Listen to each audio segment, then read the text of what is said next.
Welcome back to another technical deep dive here in the debug zone. Today, we're tackling a big question and breaking it down with insights from other users. Hopefully, this clears up some misconceptions and helps you get the answer you need. So buckle up, stay a little curious, and let's jump right in.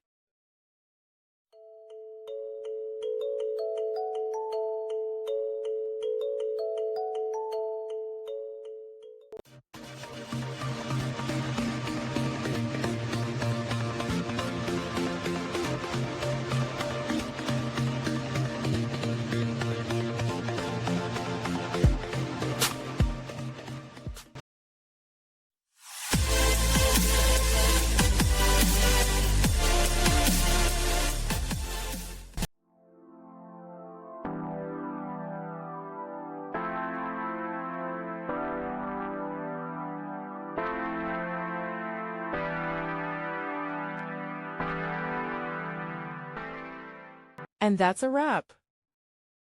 I hope you found the answer you were looking for. If you did, take a second to hit that subscribe button. It really helps out.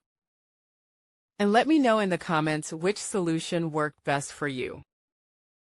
See you next time in the debug zone.